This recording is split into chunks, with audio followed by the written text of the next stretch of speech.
What's going on, guys? Welcome back to my channel, and today we are going to be reviewing A Haunting in Venice. So let's talk about that. A Haunting in Venice is the third installment in the Kenneth Bros murder mystery featuring the character Hercule Poirot, I believe is pronounced. I'm probably butchering that heavily because I don't have my notes in front of me, but this is the newest take on this character in a murder mystery, passing the previous two movies of A Murder on the Orient Express and The Death on the Nile that we got just last year. And this is the take of trying to do kind of a horror movie mixed in with a murder mystery in this kind of haunted house that has some sort of spiritual things kind of happening with this mysterious death that is going on in this house.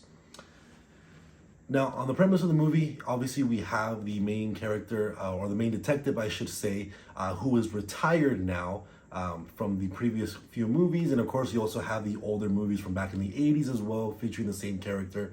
But he is now retired in this movie, and everybody is trying to get him to help them solve a murder. And one of his friends that he knows from back when talks to him about this death that happened and some unexplained things and phenomenons happening in this home, and it sort of intrigues him just a little bit to get him into the door to start trying to solve this mystery. Well, with that being said, let's go ahead and get into the pros for me. So the pros, I think the period piece setting of a Venice, I believe it's in 1947 it's taking place in. It's kind of a good place to kind of take this movie into. It's very creepy, it's dark. This movie happens during Halloween in Venice. Most of the movie takes place in this kind of mansion or home. So that's kind of where you have the setting, but it's a big house, so there's still different kind of places that you'll see these characters in throughout the entire movie. So it's not like they're just stuck in one room or one location for the entire time, and the visuals start to get dull on that end. I think the overall story is pretty intriguing, kind of throwing into this haunting or kind of like the scary movie kind of approach with the ghost, and you have like this this person that can talk to them supposedly, which the character kind of just debunks that right off the bat at the beginning of the movie, which is kind of funny. But overall, I think that the setting and the story takes a pretty good step and doesn't lose the pace at all. It kind of still follows the older kind of plots in terms of the past two movies, where of course the death happens mysteriously at this party or this gathering, and of course he goes into detective mode and is trying to figure out what's going on in this house. And he does not believe at all that spirits or ghosts or anything exist. He thinks that there is some foul play going on here, and someone is doing something that makes it seem like there's a haunting, but there really isn't, which puts me into my second kind of positive, that I'm glad that this movie didn't go full-blown scary movie. That was kind of what I was worried about when I saw the trailers, because the trailers were leaning heavy on those jump scares, scary scenes, dark corners, ghosts and goblins, and I was worried that that was going to overshadow the kind of murder mystery of this movie, and it doesn't do that at all. The scary aspect is barely there. Of course, you're in this kind of dark kind of mansion. There's always kind of these little kind of visions that they're having throughout the entire movie. So the kind of creepiness is lingering there throughout the entire movie, but it doesn't overshadow that murder mystery, which I'm glad to see. And of course, these returning character of the main detective is always, I see his charisma on screen, his presence, his authority when he kind of takes that lead role of trying to solve this mystery. It's always kind of fun to see, hearing him talk, his reasonings, kind of the pinpoints that he gets, which sometimes you can kind of notice those before even the character shows it. So sometimes the mystery isn't always as a big punch as you would expect. Which brings me on to the cons for me. Unfortunately, like most of these movies, and even movies like Scream and the past couple of movies of this kind of genre, a lot of times it's very easy to figure out who done it. And it's unfortunate, right? Because you always want it to be that mystery. You're always gonna be playing the guessing game. Sometimes you might be right, sometimes you might be wrong, but there's a lot of sometimes that there's breadcrumbs there that are super obvious, that there's no other reason why it would be anybody else.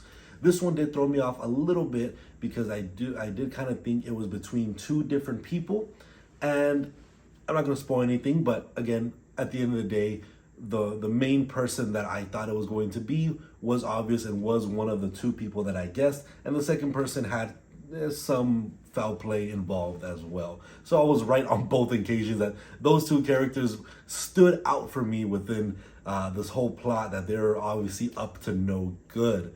The second complaint I would have about this movie is the camera angles were a little weird on this one. I don't know what the vision was when it came to the directing, but the camera angles, it was never kind of like, front shot, or when characters were talking, it wasn't like a side shot, and you can kind of keep track of who's talking to who. Like, the cameras were kind of up in the air, and the head looked distorted and kind of enlarged, because they were kind of using like a fisheye lens with a lot of this camera work, which looked strange in a lot of angles, where, like I said, the character's head looked enlarged because the camera was at a top corner looking down on them, and it was weird camera work that I was not fond of.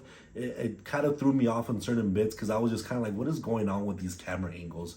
This is kind of just strange. Like, just go back to traditional stuff. Maybe he had a certain vision of trying to make it seem kind of creepy, and there's some things going on with the substance in the movie, so maybe that's why he wanted to make things to look distorted, so you can kind of maybe guess that there's some sort of substance at play here. But I still did not like the camera angles on the movie.